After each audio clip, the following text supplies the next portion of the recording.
After 4 hours of work, Vinicio Riva is done. 5 days a week he does odd jobs at a home for the elderly in Vicenza, in northern Italy. By the way, did you notice something?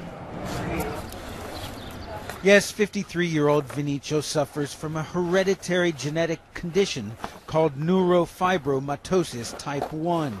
His body is almost completely covered, from head to toe, with growths, swellings, and sores. His mother had the same condition, as does his sister.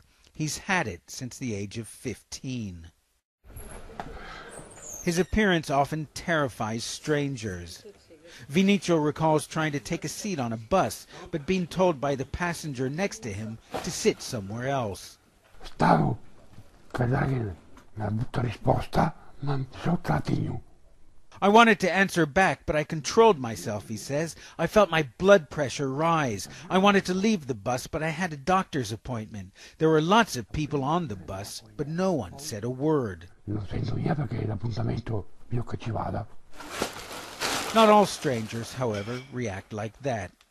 Earlier this month, Vinicio went with his aunt Caterina to St. Peter's Square, where Pope Francis approached him and, without a moment's hesitation, kissed and hugged him. Che avessi sentito quando che Papa Francesco mi abbracciava, quasi un brivido, un calore forte. When he embraced me, he recalls, I quivered. I felt a great warmth. Aunt Caterina was struck by the Pope's very down-to-earth manner.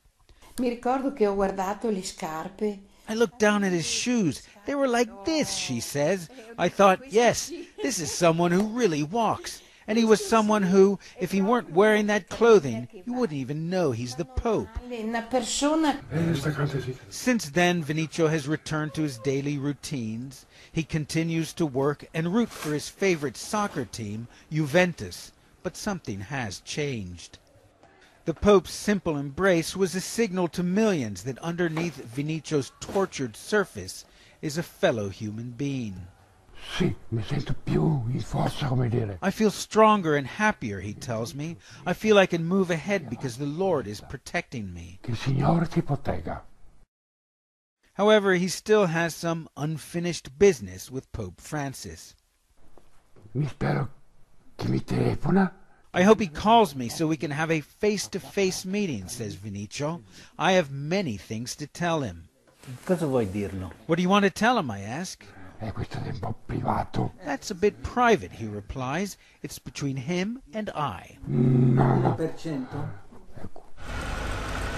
Vinicio returns home from work on his bike, his dignity far more apparent than his illness. Ben Wiedemann, CNN, Vicenza, Italy.